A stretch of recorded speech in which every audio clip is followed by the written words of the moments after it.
शुभम भवतु। वास्तु में सर्वप्रथम महत्वपूर्ण होती है लैंड, यानी कि ज़मीन। ज़मीन जैसे आप कोई खरीदने जाते हो तो वहाँ जाते ही मन को प्रसन्नता लगनी चाहिए, कोई भी प्रकार की दुर्गंध वहाँ नहीं आनी चाहिए, कोई अशुभ चीज़ें नहीं दिखनी चाहिए, रोने की आवाज़ नहीं आनी चाहिए। तो आपको क्या दिखना चाहिए?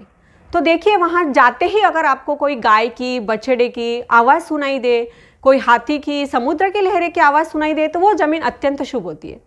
या आपको कोई अच्छी सुगंध आए, या जैसे ही फूल पौधे दिखे, हरी भरी दिखे वो लैंड, तो भी वो बहुत ही शुभ होती है। अब जब आप नींव बनाते हो, खड्डा करते हो ज़मीन में, उस समय वहाँ पे कोयला, हड्डियाँ, सफ़ेद चींटियाँ, कीड़े मकोड़े ऐसा नहीं निकलना चाहिए। वहाँ पे अगर कोई पाषाण, धातु, पत्थर ऐसा निकले तो बढ़िया है। ज़्यादा काली मिट्टी वहाँ पे नहीं होनी चाहिए, कम से कम काली मिट्टी की सतह होनी चाहिए। तो वहाँ पे जाके आपकी हार्डवर्क कम हो जाती है और आपको जो रिटर्न्स मिलने वाले हैं वो मैक्सिमम आपको गुड लक के रूप में वो साबित होती है लैंड। शास्त्रों में खास करके गाय का इतना वर्णन आया है कि गाय बछड़े को 6 महीने तक उस ज़मीन में पहले आपको रखना चाहिए। अब 6 महीने अगर पॉसिबल नहीं है तो कम से कम 1 महीना या 1 हफ्ता गाय बछड़े को रखें। ये भी अगर आपको नहीं है पॉसिबल बाय चांस, तो वहाँ पे जो है आप गाय के गोबर से वो ज़मीन हमेशा लीपते रहे। ऐसा थोड़े दिन के लिए करें और गाय का जो गोमूत्र है वो वहाँ हर समय छिड़काव करते रहे।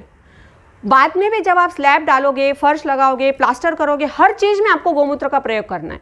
जैसे ज़मीन में आजकल पेस्टिसाइड्स डालते हैं नीचे नींव में, लेकिन आपको गोमूत्र और गोबर का मैक्सिमम प्रयोग करना है, क्योंकि बाद में तो हम हमारी ज़मीन नहीं लीप सकते गोबर से। जैसे कि पहले लोग अपना आंगन हमेशा गोबर से ही लीपते थे, पर वो हमको बिल्कुल भी पॉसिबल नहीं है। इसलिए पहले नींव में जितना आप कर सकते हो उसको करिए। साइंटिफिकली ज़मीन में जो जियोपैथिक स्ट्रेस यानी कि जीएस स्ट्रेस होती है, अशुभ ऊर्जा, हार्मफुल गैसेस, कुछ वाटर लाइंस होती है, उसकी निगेटिविटी आप पे बाद में इफेक्ट नहीं करेगी। इसलिए गोमूत्र और गोबर का जो प्रयोग है ये शास्त्र सम्मत है। मानसार आदि सभी ग्रंथों में इसका बहुत ही वर्णन उत्कृष्ट किया हुआ है। अब आपको गर्भ विन्यास विधि एक महत्वपूर्ण जो अंग है वास्तु का, उसके बारे में मुझे आपको जानकारी देना है। उसमें स्वस्तिक, रत्न आदि वास्तु के नींव में किस प्रकार से डाले जाते हैं वो आप हमारे अगले वीडियो में जानिए। उसे देखते रहिए और चैनल को लाइक, सब्सक्राइब, शेयर और कमेंट करते रहिए। शुभम भवतु।